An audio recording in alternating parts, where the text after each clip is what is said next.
Okay, so here's another, tell me what you think of this. I did this the other way around in Russia the other day. So I wanted to give people an experience of martial arts who weren't martial artists. So we did a session with Bokken, which is like Aikido wooden swords. And I was really like the strict, firm Japanese style teacher, but they still had consent, but without the abuse, you know? And it was almost like the other way around. It was rather than taking martial arts and making it trauma sensitive, it was like, what would that look like to give to people who weren't going to do jiu-jitsu and get choked out? Because, you know, the average Muscovite life coach, you know, elegant young woman, she's not gonna do sweaty ass jiu-jitsu. There's just no way. So it's like, I wonder if we can also get some of these benefits from martial arts to people who aren't gonna have that experience. They're just not gonna do what you and I have done. Interesting. Yeah. I mean, like, I really am a proponent that it has to be real, because, like, you know, there's a lot of traditional martial arts that I really believe that there's a real grounded sense of confidence that you get when you test what you're doing and you bring resistance into play. And, you know, like, it's like, for me, for example, before I started sparring in boxing or kickboxing, and I'd be on the bag and I was Muhammad Ali. I was so good. I was so powerful. I was so amazing. But, you know, when somebody hits you back, you're like, okay, well, that's different. And what can I actually do? You know, like, what's my actual capacity? And I think that in one sense, like, jiu-jitsu is amazing for that, because you can test your capacity with relative, like, high intensity pretty safely. You have to be a lot more careful when it comes to striking and kickboxing, boxing, etc., to make sure you preserve your health in that process. But I mean, yeah, I really, really do feel that, you know, if somebody were to experience some kind of a physical confrontation, like, you need to know what your actual capacity is. It can't be theoretical. It can't be something that was practiced on, like, you know, inanimate objects. I think there has to be that sense of, like, all right, like, if let's say I'm a 120-pound woman, I need to know what I can actually handle. Because if, you know, I have this thought in my head, oh, I kicked this bag a bunch, and then 100. Yeah. So this is the danger of fantasy. So most Aikido people fall into this realm that they're really living. My friend Rokas has got this great channel where he went on an MMA journey from a Lithuanian guy. You might have seen him on YouTube. Oh, I have, yeah. Nice guy, really nice guy, really humble. And, you know, he was in Aikido for a long time. And then he said, you know what, how do I make this more practical? And he tried that. And eventually he moved over to MMA. Interestingly, he's now moving into more like psychology because he's realizing that's where it's really at. But, you know, he got a lot of shit from people because there's a lot of people very invested in fantasy. And the same, when I took a year out of Aikido to do a year of MMA, I was like, well, I want to find out what really works. And the answer was almost none of it, right? Yeah. Like, it was kind of depressing. And I was like, you know, that 1 year of jiu-jitsu, regular jiu-jitsu training is probably more useful for me than 20 years of Aikido practically. And the same for Wing Chun, Ninjutsu, like so many arts. And everyone's like, no, not my teacher, not my style. But, you know, everyone else in Aikido, everyone else in Wing Chun, shut the fuck up. Like, really, like, go to the MMA dojo. Fucking really, but that fantasy is so dangerous. And another version of this I've seen is the sort of modern Hollywood feminist fantasy of the young woman who just effortlessly beats people up. And I'm like, no. I used to date a female UFC star. So I know it's possible for a petite woman to choke out a large man. Yes, that is possible. However, size matters as well. Like, much as what we talked about with the Gracies earlier, like the average woman the average male face is designed to be punched. That's what happens in puberty. You grow bone on your face so it can be punched as a man. If you haven't had that testosterone infusion, you definitely don't want your face punched by someone who has. Like, this is like just nonsense and fantasy that's being propagated right now, that in almost every Hollywood movie, when you see these petite little girls beating men up, it's like, that shit ain't gonna happen. I'm sorry. It's dangerous. I know I'm upset, you know, Canada's a pretty politically correct place, but let's get real, because reality is always the kindest thing. Interesting. Yeah, it's a tricky thing, right? Because there is definitely differences like between the physicality of men and women. Yeah, on a just in general through biology. So yeah, that's like a whole nother topic. Like when it comes to like training men and women together, which is it's common now. Every jiu-jitsu gym, men and women train together.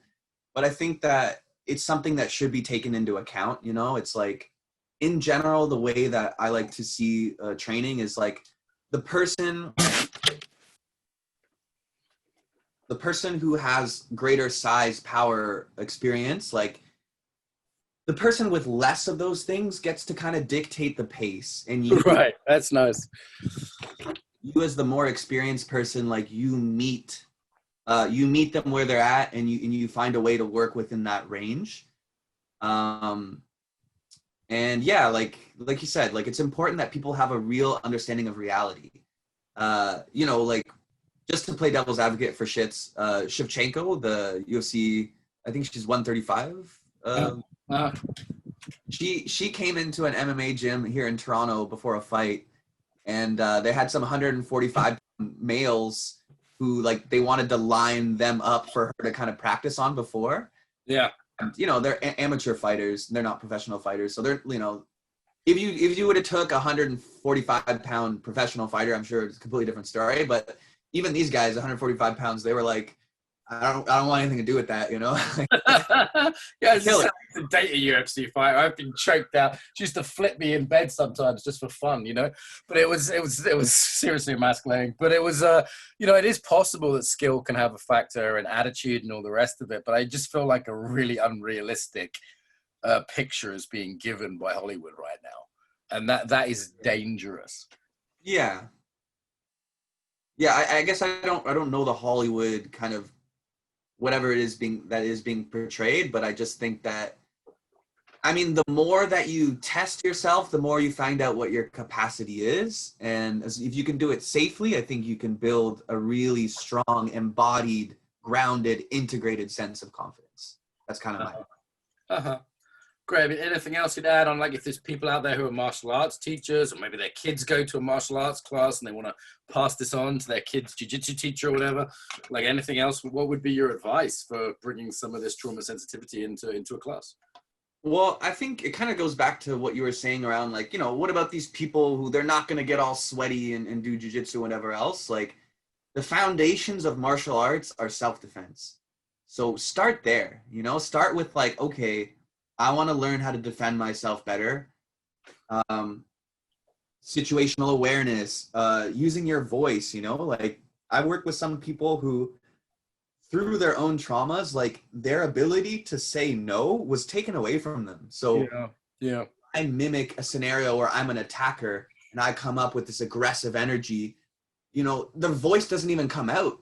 It's not even there yet. So being able to even model scenarios where they can start to access their voice and bring their posture, like instead of getting into submissive posture, just like start where they can actually move forward and go as far back as you need to go so that they can actually gain traction. So that may literally being saying no. That may be like just showing them some simple moves of how to protect yourself, or here's one that happened to me today, Shawn, that made me think. So I knew I was doing this interview. Literally, I was just walking around the park before I came here on a phone call, and I'm walking home, and there's a teenage girl walking in front of me, and I turn the corner, she turns the corner. So she's in front of me, she turns the corner, I turn the same corner. So there's two corners now, and I'm going. As a guy, you've got that thing of like, oh shit, I don't want her to think I'm the creepy guy, right? And I'm trying to get home to this interview. Like I can't go the long way around, I'm 2 minutes to go. I'm like shit, and then she goes into my house. So I live in a block of flats, and I didn't recognize her, but it turns out she lives in the same flats, right? Okay. And I'm following up the stairs behind her to go into the house. Now, at this point, her breathing was gone. I could see it from behind. Her posture was kind of shrunken. Like, no one's taught her to turn around and say, oh, hello, do you live here too? Right? Because I actually got out my key and said, I live here, and I put it in the lock to say, look, I do live here. Trying to reassure her that I wasn't some creepy guy. But had I just been following her into that flat, she just opened the door. Yeah. And now we're in a dark hallway. right? And no one had taught her that basic confidence to turn around and say, oh, hello, do you also live at number 18? Because if not, I can't let you in. It's very smart. That would have been a disastrous situation for her had I been a malintended person, you know, following her down the street. And she had no confidence to say that. You know what I mean? Like, that's the important skill, not the jiu-jitsu. Yeah. I think they're both important, but I think that's primary. You're right. It's first. Because she's not going to need to use the jiu-jitsu if she says you can't come in and it's in a street with people around rather than in a dark corridor, right? Exactly. Yeah. That situational awareness and using her voice, and yeah, it's a very, very good point. A lot of, like, 99.9% of self-defense happens with, you know, before any physical confrontation. So talk about the other side of it. This is just something I'm personally curious about. Like, as someone who's trained in martial arts and has been in dangerous places and just well educated and, you know, feminist family, it's like I'm aware how I will be even perceived as creepy and dangerous. What do you mean? Like in this situation, right? Yeah. Like, I'm utterly innocent in this situation. I'm literally just trying to get back to this appointment. But as a man, I'm aware of this situation could be perceived as not good. Totally. Like, now, that's the less important side of it. The more important side of it is, how do we, you know, protect ourselves? How do we make sure people are safe? But that's another interesting side of it, isn't there? That once you're aware of the possibilities for violence, it's like, how can I put this? There's this uncomfortable position. Like, some of my friends who aren't trauma psychologists probably wouldn't have been aware that young lady was uncomfortable even, for example. Yeah. Does that make sense? Yeah. So it's like, how is it when you're trying to articulate something that's unarticulated here? Because it's not really that important a conversation. It's just like those awkward moments you get in as a guy. You know what I mean? Yeah. I think, like, on that note, like, one, like, you know, you can make efforts to try to make people feel safer, but you can't rescue them from their, like, neurobiology. So if they're going to have a reaction, they're going to have a reaction. In some sense, like, if I think about it in the long term, like, imagine a scenario where somebody feels that you're walking behind them, and then let's say you pass them and you go your own way, and then inside they have this experience where they were afraid, and then okay, that wasn't a threat, and maybe that's, like, slowly adaptive over time. It would be really difficult to go around and try to make everyone feel safe. Right. How much responsibility do I want to take there? Like, in this case, there was a simple thing I could do, which was to get my key and say, look, I actually live here, don't stress, you know. Which is nice of you. Yeah, that was just me trying to be nice to the poor girl. But it was like, there are also other situations where I go, listen, other than crossing the street, what do you want me to do here? Like, at the end of the day, this is also your responsibility here. Yeah. It's a tricky line to toe. How Canadian do we want to get, you know? Well, yeah, honestly, like, I'm not a huge fan of how far we go here in Canada. Can you speak to that? Because Canada is actually our third biggest audience for the podcast, and I'm always taking the piss out. And I've never had a bad experience with a Canadian, if I'm honest. We have Canadian team members. Some of my best friends are Canadian. So, you know, and ice hockey, but Canadians have these two sides, right? Like, there's the nice, polite Canadian, and I also am a student of military history. And you guys are absolutely fucking mental when you go to war. Like, Canadians are like the people you want on your team when you're at war. Right, so it's like in war and ice hockey, you're complete berserkers. And then the rest of the time, you're super polite and everyone leaves their door open, apparently. Like, what's going on in Canada with violence and all this kind of stuff? Honestly, like, I don't think there's a ton of violence here. Like, I used to live in Atlanta, Georgia, and you know, if you look at the stats, it's like, it's gun violence and, yeah, violent crime is way, way, way higher. So I do think we live in a relatively safe society in general. I think that maybe what that does in some sense is it, like, gives people, like, people aren't used to confrontation, I guess. And so because of it, we have this, like, super adverse reaction towards confrontation. We avoid it kind of, like, societally. And sometimes I think that can make us kind of shitty. It can make us like maybe passive aggressive or like aggressive. Yeah. Because we don't know how to, like, when somebody, like, steps on your toe, we don't feel comfortable being like, what the fuck? Yeah, you know, we're too apologetic. Sorry. What do you mean sorry? Like, it's probably an accident and you can forgive it, but, like, don't be afraid to speak up when you're upset, you know? I think we don't do a good job of speaking up when we're upset here. Yeah, to actually say, hey, you've crossed the line, this isn't really good enough. And, you know, a student of mine does courses for women who are too nice. And one of the things she says is nice is just violence in disguise. Nice isn't kindness. To be too nice is just another way of doing violence, building up shitty passive aggression and resentments and undermining people. And, you know, it just comes out sideways. Totally. Yeah, that's maybe a little contrast to the United States. Like, I think of like my image of like a New Yorker or somebody from New Jersey. Yeah. My friend Joseph Riggio, he's still on his toe, you'd fucking know it. Well, I'm probably coming to Toronto to do some Systema next year. So let's stay in touch. Ping me a message on Facebook, Shawn. I've sent you a website here to Tom, who's in charge of martial arts at the conference. Amazing. Where do people find you online then? They go to mindfulmartialarts.org, right? .ca. So I recently lost my space because of COVID. So the rental space got 4 times the rental cost. So I'm looking for a new space. Actually, just after this podcast, I'm going to go find a new space. But it's www.mindfulmartialarts.ca. .ca, great. So mindfulmartialarts.org is a whole different group of people, yeah. Yeah, I don't know what that is, but okay. Yeah, I just found it online, so I thought that was you originally, but no, someone else, judo people by the looks of things.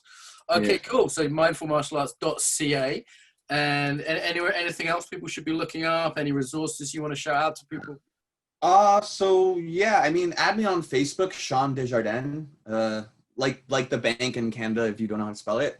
Mr. Gardens, right? Of the Gardens, yes. Cool.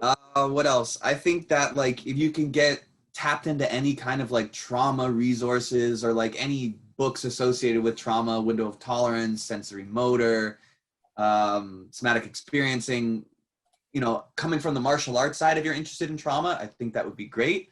And then if you're coming from the trauma side, I think that martial arts in the right context is like fortifies something that is really important and hard to articulate sometimes.